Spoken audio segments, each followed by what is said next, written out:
ತುಂಬ ಚೆನ್ನಾಗಿತ್ತು. ಆ್ಯಕ್ಚುಲಿ ನಾನು ಬೇರೆ ಬೇರೆ ಸಿನಿಮಾಗಳನ್ನು ನೋಡಿ ರೇಡಿಯೋದಲ್ಲಿ ರಿವ್ಯೂ ಮಾಡ್ತೀನಿ. ಬಟ್ ಈ ಸ್ಕೂಲ್ ಲೀಡರ್ ಸಿನಿಮಾ ಆರಂಭದಲ್ಲೇ ನೋಡಬೇಕಿತ್ತು ಅಂತ ನನಗೀಗ ಅನಿಸ್ತಿದೆ. ಯಾಕಂತ ಹೇಳಿದರೆ ಈ ಮಕ್ಕಳ ಸಿನಿಮಾ ಮಾಡೋದು ಒಬ್ಬ ಪ್ರೊಡ್ಯೂಸರ್ ಎಷ್ಟು ದೊಡ್ಡ ರಿಸ್ಕನ್ನು ತಗೊಳ್ತಾರೆ. ಆದರೆ ಈ ಸ್ಕೂಲ್ ಲೀಡರ್ ಸಿನಿಮಾ ನೋಡಿದಾಗ ಇದು ಖಂಡಿತವಾಗ್ಲೂ ಒಂದು ನ್ಯಾಷನಲ್ ಅವಾರ್ಡನ್ನು ಪಡೆಯುವಂಥ ರೀತಿಯಲ್ಲಿ ಇಲ್ಲಿ ಅಭಿನಯಿಸಿರುವಂಥ ಮಕ್ಕಳು ಇವರು ಯಾರು ಆ್ಯಕ್ಟ್ ಮಾಡಲಿಲ್ಲ, ತಮ್ಮ ಪಾತ್ರವನ್ನು ಜೀವಿಸಿದ್ದಾರೆ. ಎಲ್ಲರೂ ಅದಕ್ಕೆ ಜೀವ ಕೊಟ್ಟಿದ್ದಾರೆ. ಡೈರೆಕ್ಷನ್ ಇರ್ಬೋದು, ಆ್ಯಕ್ಟಿಂಗ್ ಇರ್ಬೋದು, ಸಿನಿಮಾಟೋಗ್ರಫಿ, ಹಾಗೆ ಮ್ಯೂಸಿಕ್ ಇರ್ಬೋದು, ಎಲ್ಲ ವಿಷಯದಲ್ಲೂ ಕೂಡ ನಾವೊಬ್ಬ ಸೂಪರ್ ಸ್ಟಾರ್ ಸಿನಿಮಾ ನೋಡೋದಕ್ಕೆ ಹೋದಾಗ ಒಂದು ಕಮರ್ಷಿಯಲ್ ಎಲಿಮೆಂಟ್ಸ್ ಬಗ್ಗೆ ನಾವು ಮಾತಾಡ್ತೀವಿ. ಅದರಲ್ಲಿ ಎಲ್ಲ ಥರದ ಇಮೋಷನ್ಸ್ ಇರಬೇಕು ಅಂತ. ಬಟ್ ಈ ಸಿನಿಮಾದಲ್ಲಿ ನೋಡ್ತಾ ಇರಬೇಕಾದ್ರೆ ಎಲ್ಲೋ ಒಂದು ಕಡೆ ಕಣ್ಣಲ್ಲಿ ನೀರು ಬರೋವಂಥ ದೃಶ್ಯಗಳಿತ್ತು, ಹೊಟ್ಟೆ ತುಂಬ ನಗಾಡೋವಂಥ ದೃಶ್ಯಗಳಿತ್ತು.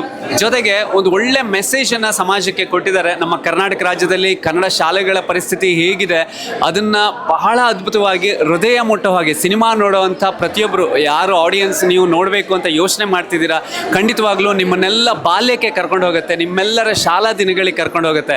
ಈ ಸಿನಿಮಾ ಗೆಲ್ಲಬೇಕು.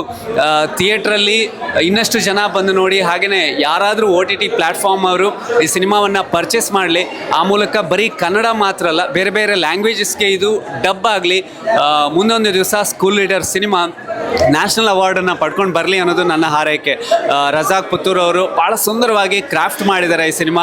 ಪ್ರೊಡ್ಯೂಸರ್ ಸತ್ಯೇಂದ್ರ ಪೈ ಹಾಗೆ ಆ್ಯಕ್ಟ್ ಮಾಡಿದಂಥ ಪ್ರತಿಯೊಬ್ಬರಿಗೂ ಕೂಡ ಅಭಿನಂದನೆಗಳನ್ನು ಹೇಳೋದಕ್ಕೆ ಇಷ್ಟಪಡ್ತೀನಿ. ಸ್ಕೂಲ್ ಲೀಡರ್ ಸಿನಿಮಾ 50ರ ಸಂಭ್ರಮ, ಶತದಿನದ ಸಂಭ್ರಮವನ್ನು ಕೂಡ ಕಾಣಲಿ, ರಾಷ್ಟ್ರ ಮಟ್ಟದಲ್ಲಿ ಸುದ್ದಿ ಮಾಡಲಿ ಅನ್ನೋದು ನನ್ನ ಹಾರೈಕೆ.